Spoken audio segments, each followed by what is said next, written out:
ഇൻഡസ്ട്രിക്ക് അങ്ങനെ ഒരു ഡൗൺഫോൾ അങ്ങനെ വരാൻ ചാൻസ് ഇല്ല. കാര്യം എന്ന് വെച്ചാൽ എല്ലാവരും പറയുന്നത് പോലെ അങ്ങനെ ഒരു ഡൗൺഫോൾ ഒരിക്കലും ഇൻഡസ്ട്രിക്ക് അങ്ങനെ വരാൻ ചാൻസ് കുറവാണ്. പ്രത്യേകിച്ച് ഇത്രയും സ്ട്രോങ് ആയിട്ടുള്ള ഇൻഡസ്ട്രി. ഇത് ഒരു പാർഷ്യലായിട്ട് ഇതിനിപ്പോഴും വന്ന ഒരു ഡീവിയേഷൻ പോയിൻ്റായിട്ട് മാത്രമാണ് ആക്ച്വലി തോന്നുന്നത്.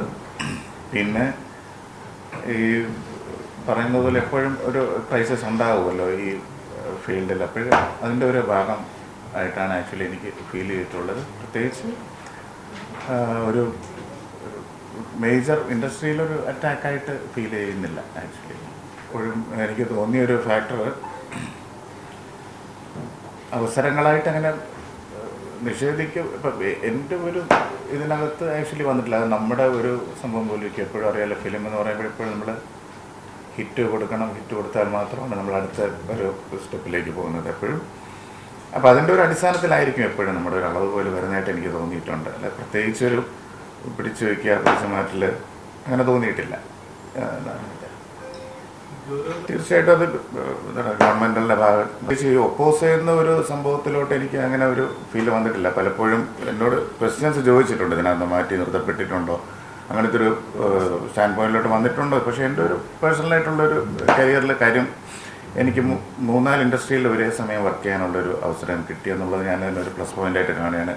ഈക്വലായിട്ട് ഞാൻ കന്നഡയിലും തെലുങ്കിലും തമിഴിലും പ്ലേ ബാക്ക് സിംഗിങ്ങും കമ്പോസിങ്ങുമായിട്ട് നിൽക്കുന്നത് കാരണം ഒരു മാറ്റി നിർത്തലോ അങ്ങനെയുള്ള സംഭവങ്ങളായിട്ട് എനിക്ക് തോന്നിയിട്ടില്ല. പിന്നെ എപ്പോഴും എനിക്ക് സിനിമയിൽ തോന്നിയിട്ടുള്ളൊരു കാര്യം ഞാൻ നേരത്തെ പറഞ്ഞതുപോലെ നമ്മളെപ്പോഴും നമ്മുടെ പാട്ട് കേൾക്കുന്നവരാണെങ്കിലും സിനിമ ഇഷ്ടപ്പെടുന്നവരാണെങ്കിലും അവർക്ക് കൊടുക്കേണ്ട ഒരു 100% സംഭവം നമ്മളെപ്പോഴും കൊടുത്തുകൊണ്ടിരിക്കണം എന്നുള്ളൊരു സംഭവമുണ്ട്. അതിൽ നമ്മളെപ്പോഴെങ്കിലും ബാക്കിലോട്ടാകുമ്പോഴത്തേക്ക് നമുക്ക് സ്വാഭാവികമായിട്ടും അവസരങ്ങൾ കുറയാനുള്ള ചെയ്യും തീർച്ചയായിട്ടും. പിന്നെ ഒരു മെയിൻ പോയിന്റ് പണ്ട് ഒരു 20 വർഷം മുമ്പ് ഫോർ ദ പീപ്പിൾ ഇറങ്ങിയ സമയത്തുള്ള ഒരു അറ്റ്മോസ്ഫിയർ അല്ല ഇപ്പോഴും പ്രൈവറ്റായിട്ട് പ്ലാറ്റ്ഫോംസ് ഉണ്ട്. നമുക്കെപ്പോഴും നമ്മുടെ ഐഡിയാസ് എല്ലാം എക്സ്പ്രസ് ചെയ്യാനായിട്ടുള്ളൊരു വലിയൊരു പ്ലാറ്റ്ഫോം ഉണ്ട്. നമുക്ക് ഇഷ്ടപ്പെട്ട പാട്ടിറക്കാം, അങ്ങനെയുള്ള സംഭവമുണ്ട്. അതുകൊണ്ട് ഇപ്പോൾ അവസരങ്ങളായിട്ട് നമ്മുടെ മുമ്പിൽ ആരും വന്നാൽ നമുക്ക് കുറുകെ നിൽക്കില്ല എന്നുള്ളൊരു കോൺസെപ്റ്റിൽ ഞാൻ വിശ്വസിക്കുന്നുണ്ട്.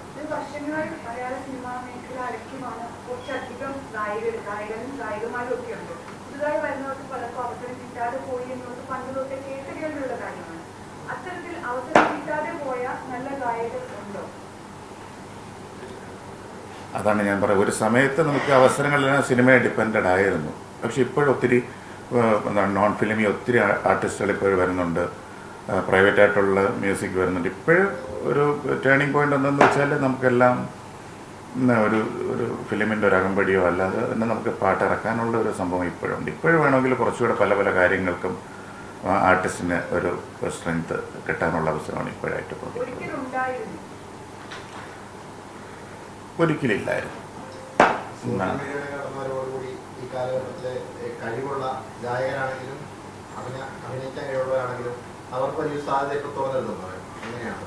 തീർച്ചയായിട്ടും പ്രൈവറ്റ് പ്ലാറ്റ്ഫോംസ് അതിന് ഒത്തിരി സഹായിക്കുന്നുണ്ട്. പണ്ട് നമുക്കറിയാമല്ലോ ഒരു സിനിമയിൽ പാടുമ്പോഴത്തേക്ക് മാത്രമാണ് ഒത്തിരി റെക്കഗ്നൈസ്ഡ് ആവുന്നത്. പക്ഷേ ഇപ്പോഴും സിനിമയിലല്ലാത്ത ഒത്തിരി ആർട്ടിസ്റ്റുകൾക്ക് നമ്മൾ കാണുന്നുണ്ട്, ഒത്തിരി പേര് വരുന്നുണ്ട്, പുതിയ ഐഡിയാസ് അവർ കൊണ്ടുവരുന്നുണ്ട്. അതിനൊക്കെ ആക്ച്വലി പുതിയൊരു വൈഡ് സ്പ്രെഡ് ആയിട്ടുള്ളൊരു പ്ലാറ്റ്ഫോം സഹായിക്കുന്നുണ്ട്. ആ സംഭവങ്ങളെപ്പറ്റി പ്രോപ്പറായിട്ടുള്ളൊരു അന്വേഷണം വേണം എന്നുള്ളൊരു മൈൻഡിൽ ഞാനുണ്ടായിരുന്നു. അത് എത്രമാത്രം മുമ്പോട്ട് കൊണ്ടുപോകാൻ പറ്റുമെന്നുള്ളത് നമുക്ക് അനലൈസ് ചെയ്യാൻ പറ്റില്ല. അത് കാരണമായിരിക്കാം ആ സമയം അത് കഴിഞ്ഞിട്ട് പിന്നെ അതിൻ്റെ പുറകെ ആരും പോകാത്തത്.